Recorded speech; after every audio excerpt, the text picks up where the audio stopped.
எல்லோருக்கும் வணக்கம். நான் உங்கள் கோவிந்த். அனைவருக்கும் இனிய சுதந்திர தின நல்வாழ்த்துக்கள். நம்ம இந்திய திருநாடு சுதந்திரம் வாங்கி 80வது வருஷத்தை கொண்டாடிட்டு இருக்கோம். இந்த இண்டிபெண்டன்ஸ் டேவில் நம்ம ஒவ்வொரு ஃபேமிலியும் ஃபினான்ஷியல் இண்டிபெண்டன்ட் ஆகிறதுக்கு நிறைய ஏர்ன் பண்ணிட்டு இருப்போம், இன்வெஸ்ட் பண்ணிட்டு இருப்போம். அதுக்கு ஃபர்ஸ்ட் 2 ஸ்டெப் பார்த்தீங்கன்னா, அன்எக்ஸ்பெக்டட் ஃபினான்ஷியல் கிரைசிஸ்ல இருந்து உங்கள் ஃபேமிலியை ஃபினான்ஷியலாக ப்ரொடெக்ட் பண்ணுறதுக்கு 2 விஷயம் தான். ஒன்று டேர்ம் இன்சூரன்ஸ், இன்னொன்று ஹெல்த் இன்சூரன்ஸ். இந்த 2 எடுத்துட்டிங்கன்னா எனி அன்எக்ஸ்பெக்டட் ஃபினான்ஷியல் கிரைசிஸ்ல இருந்து உங்கள் ஃபேமிலியை செக்யூர் பண்ணிக்கலாம். பைக் ஓட்டும் போது ஹெல்மெட் எவ்வளோ முக்கியமோ, அதே போல் கார் ஓட்டும் போது சீட் பெல்ட் எவ்வளோ முக்கியமோ, உங்களோட ஃபினான்ஷியல் கோல்ஸை ஈஸியாக அச்சீவ் பண்ணுறதுக்கும் இல்லை அந்த கோலை கரெக்டாக அச்சீவ் பண்ணி முடிக்கிறதுக்கும் டேர்ம் அண்ட் ஹெல்த் இன்சூரன்ஸாக ஒரு பாதுகாப்பாக இருக்கும். இது 2 இல்லாமல் உங்கள் கோலை நீங்கள் அச்சீவ் பண்ணுறது ரொம்ப சிரமமான விஷயம். அதனால் இந்த கோலை ஃபஸ்ட்டு அச்சீவ் பண்ணிவிட்டு அதுக்கப்புறம் இன்வெஸ்ட்மெண்ட்டுக்கு போங்க. நான் AMFI register mutual fund distributor and IRDAயோட சர்டிஃபைடு இன்சூரன்ஸ் அட்வைசர். ஏறக்குறைய கடந்த 6 வருடத்தில் நம்ம மூலிமா 300க்கும் மேற்பட்ட நண்பர்கள் டேர்ம் அண்ட் ஹெல்த் இன்சூரன்ஸ் எடுத்து பயன்பெற்று வராங்க. நம்ம மூலிமா இன்சூரன்ஸ் எடுக்கிறவங்களுக்கு லைஃப் டைம் கிளைம் ரிலேட்டட் எல்லா சப்போர்ட்டும் ஃப்ரீயாகவே பண்ணி கொடுக்குறோம். நீங்கள் என்ன தொடர்பு கொள்றதுக்கு டிஸ்பிளே தெரியுற வாட்ஸ்அப் நம்பருக்கோ அல்லது மெயில் ஐடிக்கோ தொடர்பு கொள்ளலாம். இப்போ இந்த வாரம் மார்க்கெட் அப்டேட் என்னங்கிறத இப்போ நம்ம பார்க்கலாம். பங்குச்சந்தைக்கு நல்ல விஷயம் பார்த்தீங்கன்னா, FIA பையில் இருக்காங்க. கடந்த வாரம் 2000 கோடி பை பண்ணியிருந்தாங்க. இந்த வாரம் ஒரு 2000 கோடி பை பண்ணி ஓவராலாக 4000 கோடி இந்த ஆகஸ்ட் மாதத்தில் இது வரைக்கும் பையிங்கில் இருக்காங்க. இங்கே பார்த்தீங்கன்னா மார்ச் மாதத்துக்கு அப்புறம் அவங்களோட செல்லிங்கை கண்டினியூஸாக குறைச்சிக்கிட்டே வராங்கன்னு நம்ம தொடர்ச்சியாக பேசிகிட்டே இருக்கிறோம். லாஸ்ட் மந்த் ஜூலையில் பார்த்தீங்கன்னா வெறும் 5000 கோடி செல்லிங்கில் இருந்தாங்க. இப்போ ஏறக்குறைய 4000 கோடி பையிங்கில் இருக்காங்க. இந்த மந்த் இன்னும் பாதி நாள் இருக்குது. அரௌண்ட் 15 டேஸ் கரெக்டாக முடிஞ்சிருக்கு. இன்னும் 15 டேஸ் இருக்குது. இப்போ ஆம்பியோட SIP டேட்டா வந்திருக்கு. கடந்த மார்ச் மாதம் தான் 32,000 கோடி SIPயில் இன்ஃப்ளோ வந்துருந்துச்சு. அதுக்கப்புறம் ஏறக்குறைய 3 மாதமாக 31,000 கோடி தான் இருந்துச்சு. இப்போ ஜூலை மந்த்து தான் பார்த்தீங்கன்னா 31,900 கோடி திரும்பவும் அதிகமாக இருக்குது. ஸோ SIP டேட்டாவும் நமக்கு இன்க்ரீஸ் ஆகி தான் வந்திருக்குது. ஸோ இப்போ பார்த்தீங்கன்னா POC பேங்க் இண்டெக்ஸ், இந்த இண்டெக்ஸை நான் கண்டினியூஸாக வாட்ச் பண்ணிட்டு இருக்கேன், கண்டினியூஸாக சொல்லிட்டு இருக்கேன். அடுத்த மார்க்கெட்டில் ஒரு நல்ல ரேலினா நான் இந்த செக்டரில் எதிர்பார்க்குறேன். இங்கே பார்த்தீங்கன்னா இந்த வாரத்தில் கூட ரெட் கேண்டில் முடிஞ்சிருந்தாலும் அந்த கேண்டில் ஒரு பையிங் ப்ரெஷரோட கீழே விக் வச்சுட்டு மேலே க்ளோஸாக இருக்கிறத உங்களால் பார்க்க முடியும்.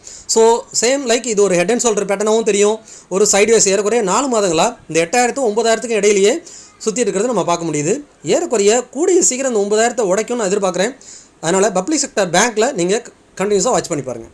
அடுத்ததாக பேங்கிங் செக்டர்லையும் நான் புல்லிஷாக இருக்கேன். பேங்கிங் செக்டரும் பார்த்தீங்கன்னா ரொம்ப நேரோ ரேஞ்சில் வர்த்தகம் நடக்கிறத உங்களால் பார்க்க முடியுது. இந்த 57,500ங்கிறத கண்டினியூஸாக தக்க வச்சுக்கிட்டே இருக்கிறாங்க.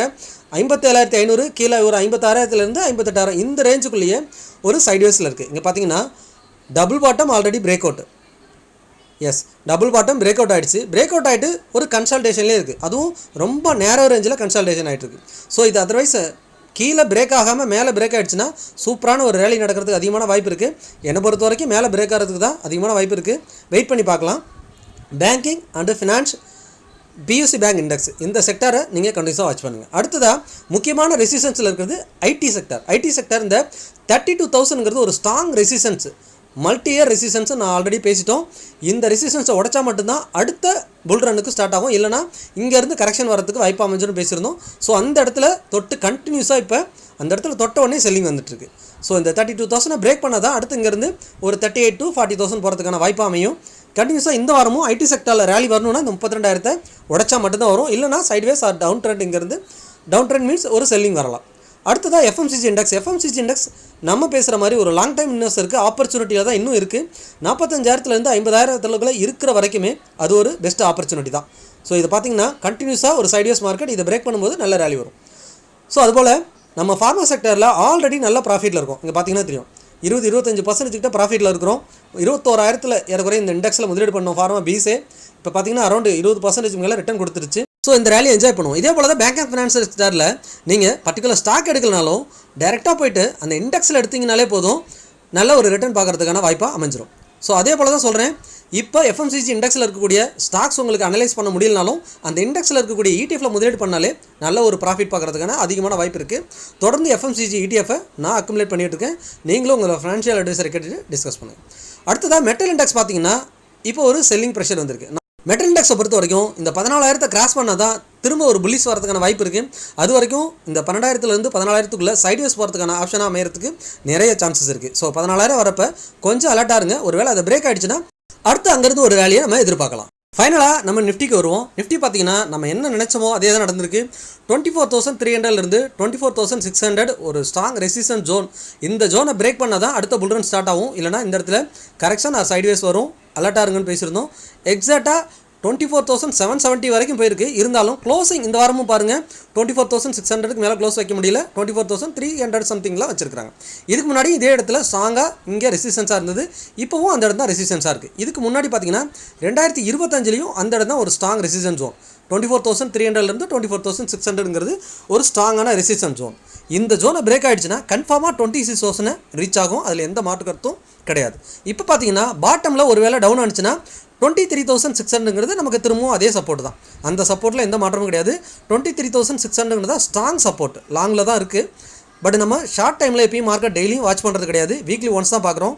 நம்ம டெய்லி மார்க்கெட் எடுத்து பார்த்தா உங்களுக்கு ப்ரெஷர் தான் இன்க்ரீஸ் ஆகும். அதனால் வாரத்தில் ஒரு நாள் நீங்கள் மார்க்கெட்டை பார்த்துட்டு என்ன இன்வெஸ்ட் பண்ணீங்களோ இன்வெஸ்ட் பண்ணிவிட்டு நீங்கள் உங்கள் ஒர்க்கை பார்த்தீங்கன்னாவே ப்ரெஷர் இல்லாமல் ஜாலியாக இருக்கலாம். இப்போ பார்த்தீங்கன்னா ரொம்ப செல்லிங் அந்த மாதிரி தெரியும், ஆனால் இந்த வார இறுதியில் பாருங்கள் கடந்த வார க்ளோசிங்க்கும் இந்த வார க்ளோசிங்க்கும் வெறும் 200 புள்ளிகள் தான் டிஃப்ரெண்ட் இருக்குது. ஸோ அதனால தான் சொல்கிறோம், ரெகுலராக டெய்லி மார்க்கெட்டை வாட்ச் பண்ணாமல் எதனா ஆப்பர்ச்சுனிட்டி கிடைச்சா பை பண்ணுங்கள், இல்லையா அமைதியாக வெயிட் பண்ணுங்கள். ஸோ இந்த 23,600ங்கிறது கீழே ஸ்ட்ராங் சப்போர்ட். ஒருவேளை அது வரைக்கும் அகைன் மார்க்கெட் வருதுனாலும் என்னை பொறுத்த வரைக்கும் அது ஒரு பையிங் ஆப்பர்ச்சுனிட்டி தான்.